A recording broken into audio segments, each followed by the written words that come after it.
in that box. And I think Freddy and Snagged right here are going to see if they can take advantage here. They're definitely getting the loot, so maybe that's enough for them. I think they're going to get the revive off. And don't forget, Shinken actually has a Chug Jug in inventory, so he's going to be completely okay. He passes it over to Stompy. This is good. Now they have to have the 15 seconds. This is where things could get a little crazy, right? Because we saw the duo up above. If they decide to challenge, Stompy is not in fighting condition right now. A note there that Stompy went so far away from where that initial fighting was and goes all the way to the farthest spot, not only for the zone, but also for anybody trying to find out where you are. And here comes the launch pad from Stompy. They're going to move ahead. Ooh, a nice little short launch there by accident even, but I'll take it if I'm Stompy. Absolutely. And just to reiterate your point, you know, these guys are playing at the highest level possible, right? They know what a Chug Jug sounds like. Those sound cues are so very distinct. If you're sitting in a box and you hear that sound down below, you're like, we're going down, let's make some edits, someone's on critical, we're going to take him out, and that's why he moved so far away, to make sure no one knew what was going on. So huge. 23 duos left, 39 players. Right now they're making a rotation. You've got people out in front, which is good, and they're still staying close by, which is really going to maximize their efficiency here. A lot of people going down in the lobby as well. I think staying close by is something we're actually not really used to seeing from Stompy and Shinken. We see them trying to take over the lobby and get as many opportunities as possible, but what is that from Stompy? I mean, but one of the things that is very important here to note is their mobility is starting to look scarce. All that we see on Stompy right now is that glider redeploy. They already used their shadow bombs, the launch pads, because of the position they were put in. They couldn't rotate early. So here, staying together, making. Oh my goodness, he found got a rift. As I say that, the rift to go, the almost most valuable item at this point in the game, because not only are people rotating in the congested zones, but they're not looking up, because that first portion of the movement, everybody is looking to see, where do I need to go next? And they've got a great bird's eye view, right? They're slowly descending on. You've got Alpha there going to drop down, but look, so now they're going to make the decision. We have to contest. Oh, they knocked out. Someone just brought the entire structure down. It depends on what they decide to do. Look at Stompy. He's already trying to contest for the high ground, and Shinken had to stop for just a moment to get that mini off. He's got the Shadow Bomb, but I don't think he wants to use this right now. He gets cracked from behind. The Slurp is still ticking right now. He's just got to get himself into safety. He doesn't have any other utility baller, like a campfire, that would help him right now. Yeah, but possibly Stompy does, and he's right on top of him now. So great, staying together. They're glued to each other, almost in another elimination. First finding it before moving out. He gets stuck in the cone, but he's got to cover himself first. He does end up going down the zone. So perfect play here from Shinken, and he's moving forward. And they did get in the top 15 just now as well with those 2 eliminations. And just the way that Shinken is like fluidly chaining eliminations back to back. And remember, if you don't finish that player off, there's a little bit of time before that siphon comes through. There's a player in the box! It doesn't even matter! Nebby gets shut down! They're on 11 eliminations right now. They're about to hit top 10. Bala, they're playing out of their freaking minds! Nebby, one of those players who was towards the top, him and his teammate from Evade, and getting shut down here from Stompy and Shinken, 2 people who have already qualified, who are not playing for qualification spots, but playing for keeps.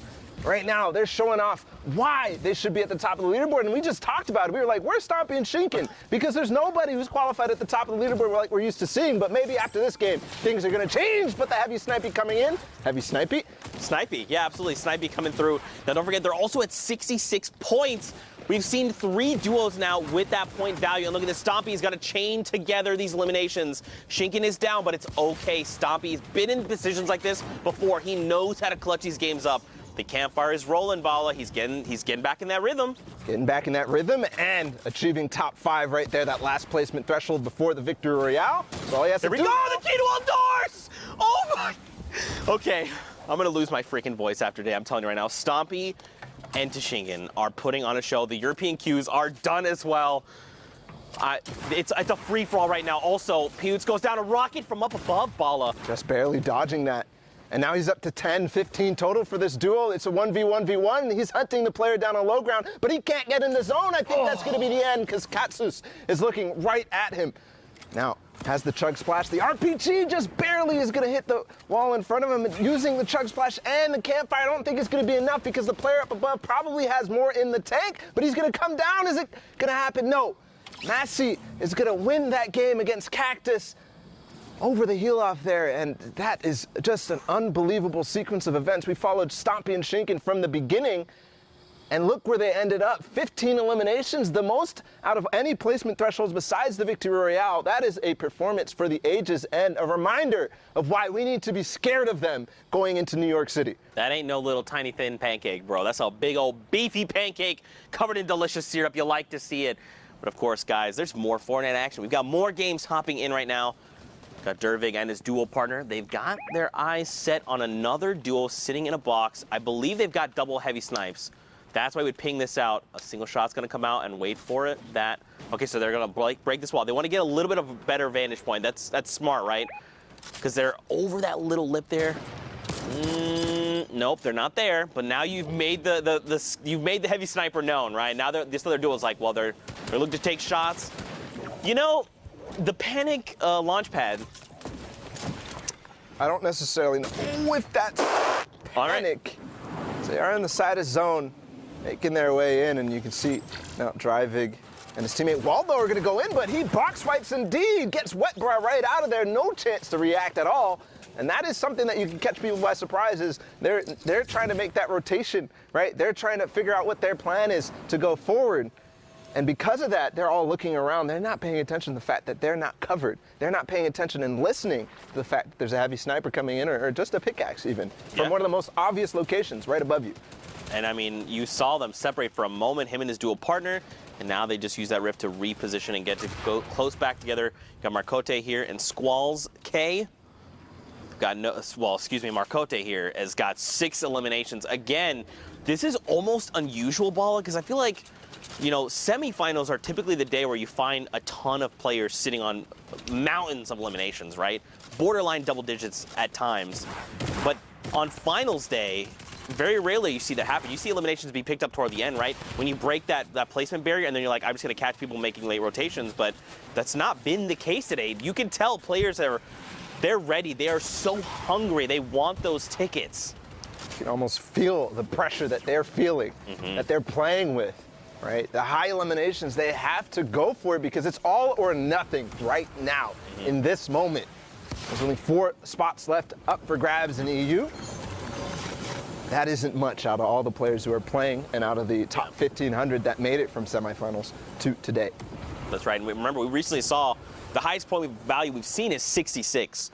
So we know that's like, we'll say top 10 at best right now. But look at everyone in the sky all hanging out.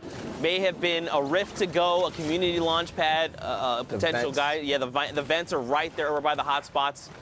Right now, Alpha and Mark, they're just chilling, trying to find more eliminations. Any at all would be helpful. They find one. That stink bomb coming to great effect as players start to make all their rotations, and it was a perfect opportunity to use it because, as we saw, there were so many players in the sky, and those players in the sky are all going to end up being low because of everybody else looking right up at them. So a good opportunity for a lot of people to find eliminations there, but I'm going to opt to rift as they start to get pressured and as the 7th zone starts to move. This is going to be a little bit weird, right? Because remember, we're fighting in that biome that's like forest, the big tall trees. Depending on where we go, they could potentially land on the top. Let's stream Vato there in the bottom right corner for just a moment. They're in this game, and remember, they are looking to qualify. Wolfies and Rojo, we saw them earlier, right? They were in top 5. Yeah. They're still here with 65 points. For some context, when we first checked in on the leaderboards, it was Wolfies and Rojo who were in the top spot, but they did get overtaken by Vato and Sky, so this might actually come to a head. Those 2 teams facing off in this game. Here's Wolfies getting in that box. He's going to take out Jachu from behind. But his teammate coming through with the trap, not going to be enough because Wolfies, the quick edit's going to go back on top of him and does find the elimination. Precious goes down. Even using the turret there, I mean, I'm wondering if that was a panic or an accident. But it's going to work out perfectly because if anybody was playing down below, he actually doesn't have to spend a cone there. It's not going to go down. It gives you extra HP on that floor. And look, dude, they're still in this. Sky and Vato, they're in that middle ground tarp. They're actually going toe-to-toe with Wolfies and Rojo right now. This is the duo that they're fighting. So look, they actually have 70 points. This is now the new highest total we have seen. So it must be another 2 points coming in. They've hit top 10. The next threshold, they're looking at his top 5 ball. It's coming down to the wire. And you can see how careful and calm they are playing. They're making sure that they spend the time to use their heals, use their items, because if you don't use them, you're going to lose them. And finding one that's Dryvig who goes down, and they're still pushing for that top 5. They're still pushing towards that victory royale and looking really good while doing it. I thought that was Wolfies and Rojo. I thought with my heart of hearts. I believed it. And look at this. Watch the top left. Rojo finds another elimination, so you know he's alive and kicking. They've hit top 5, 75 points over on the Lestream duo. The French-speaking community's got to be losing their minds. Up above, you got Mark and Alphen as well. The question is, where is Wolfies? Where is Rojo? Where are they in relation to each other? This duo right in front of them very well could be them. Or it could be Alphen and Mark. It depends. I want to see this hide wide, man. I almost want to see a 3-box. I got to know with my heart. Well, the trap going in there is definitely going to de-incentivize Skite and Vato to go in, and there we can see Mark and Alphen up top. Wolfies and Rojo down below. They take out takeoffs. And now it's all time to go right down. They know exactly the situation, but Skite gets taken out right away by Wolfies, and they're still fighting. Vato goes out. Rojo and Wolfies take the win there, and they're still going. There's only 2 players remaining. It's a 1 versus 1 right now. Low HP, though. And Smoke, Mark, and Alphen are going to come up from the top and clean up house. That was insane. They ended with 77 points. That extra 3 points would have probably helped get them to that 80 threshold and just help build that lead. But this is absolutely insane. I think, Ball, for now, we got to send it back in the studio. We got to meet up with Pookie. We got to see how things are going. So, Pookie, let's send it your way. Thank you so much, Zeke. I am here in the studio. Those games are absolutely wild.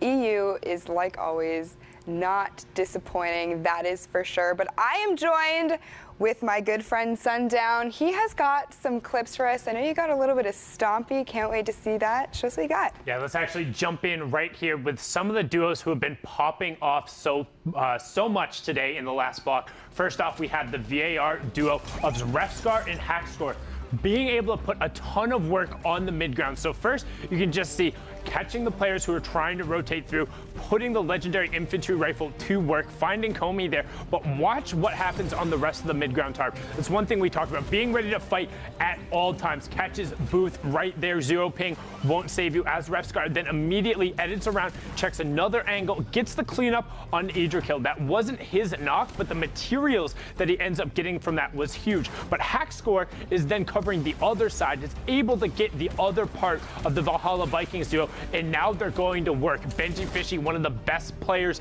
in the world, going down on the backside, brilliantly done, and Hackscore picking up another one on the Impact Fixie, fragging his way into the top, but wasn't able to close it out. Tux now, on the other hand, was a one-man wrecking crew here. Just watch him going to work on the backside of the storm and putting the combat shotgun to work. I mean, for me, you can tell it got adjustments there with how Tux is just lasering people. And then that shot was so good, catching Nipsey in shadow form as he dropped down around the side, and he wasn't done yet. Again, we've talked about the power position that is the high ground when you're able to work from top down, close the bottom of the store, and Tux and Vorin just close out here, making sure he's phased through the floor to get Edwin. Now, we've seen a duo trying to qualify. Here's a duo who has already qualified and are potentially one of the best in the world for this part of the competition. Now, got the trade off there. Shinken gets the revive onto Stompy. He's sitting currently at 4 elims. They're on 6 right now, but let's start counting, because Stompy is going to go to absolute work, and this is just catching people in rotations and being aware. The quick double right away pushes them up to 8, and that was Melside too on the backside of it. Now they're up to 11 because Shinken was able to go to work, but the revive on Stompy ends up being the difference because he's able to push through. Finds Mashus right there, now up to 12 as a duo. You will see Shinken go down on the backside there, so Stompy is just going to continue being a one-man wrecking crew on the tarp, up to 13 as a duo. Heavy snipes his way in, doesn't slow down, and continues pushing the pace, picks it up there, but unfortunately wasn't able to close out for the victory royale. Stompy putting on a clinic, showing why he's able to contest for the very top.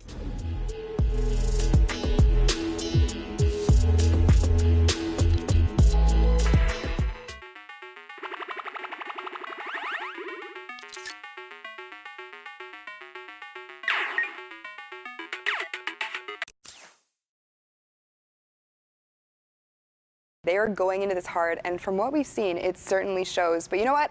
I can't wait to get into more games.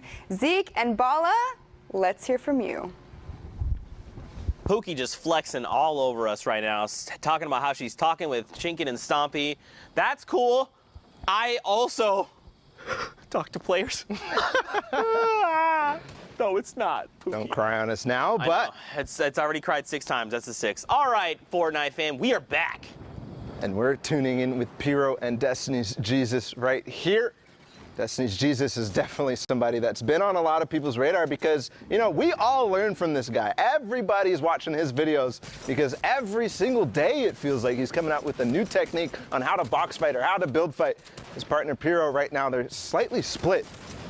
See if they're going to be able to find any picks on the way in. Do find Wolfie. It's not the Wolfies that we saw from the other game. So just to keep that in mind right here. Different Wolfies. So let's reiterate. We did not look at standings. But we know like 77 points is the highest we've seen at this point, right? So for Pyro and Destiny's Jesus, especially with maybe the last few games, they've got to make some really big things happening. Right now, Pyro is saying, don't even worry, fam. We've got you. We're going to pick up eliminations left and right. They've also hit the first round of placement points. This is going to be super, super beneficial for them. Yeah, and when I said they were split, I didn't actually realize that they're not even split at all. They just kind of have two different angles here that they're approaching. Finding picks right here. Destiny Jesus looking down that south side and Pyro looking over towards the east. And finding those eliminations, not only does he have those, but he's feeling comfortable because he's finding those picks, getting the siphon, all that. They're getting themselves healthy, but he has 2 Rip-to-Gos as well in the inventory as Carnage is to go for heavy snipe. Oh, that is why you kind of need to make sure that you're not going into these situations, these end games, with low white HP, with low health. Because if you don't have any bandages or anything like that, you're not going to be able to recover that without siphon, right? And if somebody is carrying, by chance, some stink bombs, and they realize, hey, I can go ahead and throw this on this box and get 2 people ticking down at the same time, that's value from that stink bomb. And also, finding elimination because he was low, too low to even survive even a tick from it. And I mean, they made it very known that what they were trying to do, right? The first heavy snipe came in and blew the wall out. At that point, you got to just build a wall, re-edit your ramp, and then just like move a 1x1 space back, right? A grid space back, because you know what they're trying to do, and you've got to expect. I did not expect that. Another stinker here, and this is what I'm talking about, right? You already see the players trying to get away from the stink bomb there, but in a similar fashion, you got to be ready. You got to think, what could they have at their disposal? They're trying to pressure us right now, especially this position. We've got to be ready for a stink to come in. But right now, Carnage going to look to reposition. Pretty good spot right now on this far side of the circle. Now we're just waiting. Heavy snipe comes in, the tree's in the way though, and I don't think there's a player directly in this box. He might have thought, because the tree was in the way, that they were hiding behind. Yeah, exactly. When the sound is there, you kind of hear the sound cues, you know that there's something coming, but regardless, there's the player. He comes in from the side. They both edit into the same box from different walls, and that's going to be the end of probably both of those duos, unfortunately, because they're fighting right on the edge of zone and with walls ahead of them as well. They're not going to be able to make their way out that easily, and a lot of players are going to realize exactly what's going on. But look how high Vapors and Yuto are right now, and we're already down to 12 teams in this game, Zeke. I mean, they've got the builds, they've got a Flint Knock, they've got a Chug Splash, just a single one if they need to get crazy. They dropped out in the box, the first shot misses, 125. And Land gets destroyed there. The Chug Splash gonna help top him off. Unfortunately, look, his dual partner Yuto up above has been dropped, so now it is all on the shoulders of Vapor. They have 3 eliminations between them, so they've got to chain together more if they're looking for more points. Thankfully, the Storm in with before, and he still has that GL that he's been using the grenade launcher from range, finding himself one before, and actually going to find another Rift-to-Go. Not going to be that useful right now, but that GL is going to be, because they are having a free roam range right here up on top. They can throw this GL down in so many different cracks. And did he get it in that wall? Yes, but it's not going to find any damage. Actually, somebody fighting for height right now, but with those build fight tactics that he's been working on, he's going to go ahead and crank right back up and not let him take it. But in this case, does end up taking it. The Chug Splash coming in. Ooh, a Rift play. This is kind of All or nothing. They might land on Alpha and Blaster right here. No, they're going to go ahead and scoop back out of the zone, but no, Pyro lands, did. and Destiny's Jesus didn't, so a little bit of miscommunication right here. Is Destiny's Jesus going to be able to maybe knock this out? Because I know Pyro has something. He does find Blaster, so is he going to actually take this team on head-to-head right now and possibly put themselves in position to win this game? Destiny's Jesus making his way right back up, and this fight is for all the marbles. The spam coming in from below, and that's going to be the end of Blaster and Alpha. Pyro and Destiny's Jesus took the high ground. This is so huge. All he had to do was buy the time for the Siphon to come through, and that's exactly what he did. Look, Alpha dropped all the way down. He was like, look, you know what? That entire fight is lost. And now Destiny's Jesus and Pyro can rejoin. Down below, Pablo is going toe-to-toe with Alpha. And look at this, Suicide Mark as well. He gets traded out. And now Pablo is in a 1v2. I think actually Destiny Jesus just knocked a few GLs down there, but he falls to his elimination right there. He gets knocked, and right now Pyro's making the slow climb down. It's now a 1v1 as Alpha goes down, but Pyro takes out Vapor, and the Victory Royale puts them at 63 points to win that game. Man, so don't forget, we've seen quite a bit of points.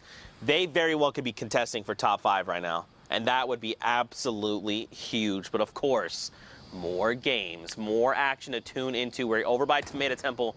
Look at it. All hail your tomato overlords. Well, right now, just a recap of where we're talking about in terms of standings. You said that the highest points that we saw was what, 77? 77. So that's the highest we've seen so far. Destiny Jesus and Pyro at 63 or maybe 64, depending on how that updates with that last elimination. They could be pushing up towards not necessarily qualification range just yet, but another one of those performances, and they very well could be. Remember, though, the queues are closed, so that could have been the last game that we just watched there. But here's Rennick takes out Mitro, and his teammate Vermax is already down, so Mitro himself did not have his dual partner Mongrel, but we already know their prowess. They've, you know, it seems as if they've qualified multiple times for duos already, Mitro and Mongrel, so they're not worried about that. Obviously not getting a chunk of that $2 million that's spread across all the regions. But again, talking about the scores and the standings, right now you can see Frenzy and Ads are already kind of tied with that last team that we saw. Yep. So possibly and if I push remember, up through this game. If I remember, it was Stomping Toshinkan, right, that had 77. If I remember correctly, it's honestly there's been so much action. If that's an assumption that we're trying to make, I think we can go ahead and make that comfortably. I think what I was also going to say in regards to that is that don't forget they've already qualified, right? So even if they're sitting at that #1 spot, that shifts the entire standings down. All right, so not 1 through 4th that are going through, but instead 2 through 5th will be going through. But right now. And that's a story in and of itself. Yeah. Stompy and Shinken, they have done it every single duos week. They have done it every single duos week. They have not missed a beat on making sure they're up in the top spots every single weekend. Man, to get and be able to like get that kind of practice, right, and to keep doing it. One thing would be like, we qualified, we hit, you know, the very next week we hit first, all right, then we've hit at least like maybe top 10. But no, these guys are hitting top 3 the value back to back. Stink bombs right now, Zeke. I think he's going to get both from this last one. I think this is going to do it. I think his HP is going to be gone, but no, not throwing it all the way ahead, but he's going to find the AR shots regardless. So Ghosty and Jamif falling to, you know, he actually still has 2 more stink bombs right here. That's crazy. And don't forget, these get more valuable as the circle closes, right? Because remember, this is the space of, or I guess the stink cloud is a little bit bigger than a 1x1. So as that circle continues to close, you can really be putting some people in really tough spots, especially when you're basically just saying, the entire play space you're in right now, boom, I have dealt it, you're smelling it. Classic Zekeism right there. He always gets the last laugh. But moving into the rest of this game right now, it's Zeke and Narcos on high ground. You know, I really got to reach out to Zeke here because we have the same name, and every time Sundown is on broadcast and says his name, I look and I'm like, wait, did you say my name? Does he need me? Never mind. It's just Zeke and Narcos. Yep, that's fine. Yeah, always on high ground, always winning games, something that Zeke is not familiar with. Dang it, I was going to make the joke. You beat me to the punch. But Yarkos and Zeke are certainly familiar with it as they take high ground and hold it against Kaspersa, who tried to take it from them. Yarkos has qualified in solos, not just yet in duos, but we'll see here if the Polish duo can do it, can qualify for New York. They're at 57 right now. We saw a couple of players that were ahead of them in terms of points in this game. Right. So everything matters. Remember, every interaction counts. I think he has another opportunity here to knock down, but no, they're not going to take it. They're going to decide time to back off. But as that branches out more and more, hold on, because Hadkos falls directly into somebody's box, and I think that's going to be the end. Yes, he falls to the zone because that player takes advantage of the, distraction that he had up on high ground and knocks him out from below. Now it's Frenzy and Ads that I was just kind of referencing in terms of their points. At 66, they take the high ground, Zeke. Look at this, 67 points now. They're trying. Now, don't forget, we saw, again, 77 is the highest we've seen so far. They're 10 points in striking distance, and that's if that duo was in the #1 spot. So you've got to think, again, these guys are contesting for top 5. We've seen teams literally sit here and trade places, and if they hit top 15, this would be huge. Lestream, Vato, and Skite are in this game, Bala. That is huge. And they're at 77 as well, so as we see and update their scores. So just like you're talking about, 77 is that point to beat. Right now, they're going to find another. The cone slide comes in. It's Takeoffs again who goes down, and his teammate Andretta falls to Tux, who is with Vorwin. We saw them win the game earlier. And look, dude, they jump up to 81 points. They hit the top 15. Those first 3 points are so crucial. And look, they're just waiting it out, right? This lobby's going to continue to thin itself out. Zeke, my boy, unfortunately gets picked up, and another round of placements. 83, Bala.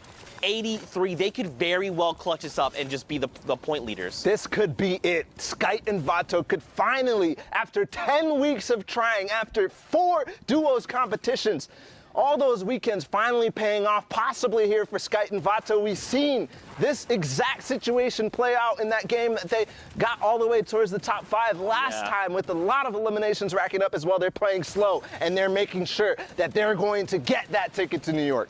And if you watch in the top left, Vato, unfortunately, he gets traded out. He's gone down, and he gets picked up by FaZe Vorwin. And right before that, I was going to say Mongrel gets picked up. Skite's dropped down to 18 HP. In his mind, he's probably thinking, this is his moment to shine in the sun, down to 8 HP. He has to make something happen. Even just hitting top 5 would make the difference right now, Bala. And I don't even think all these builds are his. You could see as soon as he got into the next box, he frantically makes... No! But it's Tux who took out Vato earlier. He uses the stink bomb at the opportune moment and takes out a few more. That's 7 eliminations total. Vorwin's still up, though, so he still has an opportunity to make this work. Oh, man, eliminated 6 there, just on the cusp, but it's okay. Again, that's now the highest point value we've seen. Even Evade Ads, look at this, 75 points right now. These numbers are getting out of control. Vorwin down on the lowest ground. He's going to be dropped. He's got to break through metal, though. He's got to find Sensei. Look up. He's got to get Sensei. He's going to drop down in front. No. He does not get the trade out.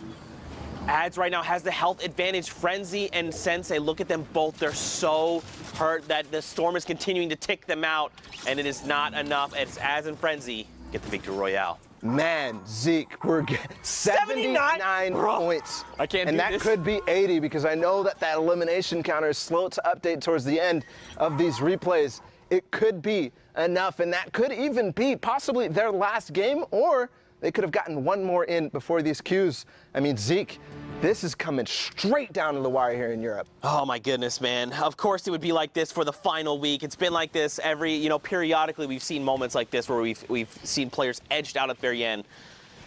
And I gotta, Vato and Skite, man. Yes. Out in 6th place in that game, not quite making it to 5th place. That could come back to bite them in a terrible fashion. It could be heartbreaking for them, but we go ahead and catch up with them later in the standings. We'll see where they all end up. Here, Thomas and Kluja finding 1 elimination this game, and again, we're looking at the point ranges. 77 was that, but as we saw that last game, they pushed over that 77. So don't forget, they're at 83 points when we last saw them. So right now, if you're looking at Thomas and his duo partner Kluja, they could very well contest that 83 points that we saw, right?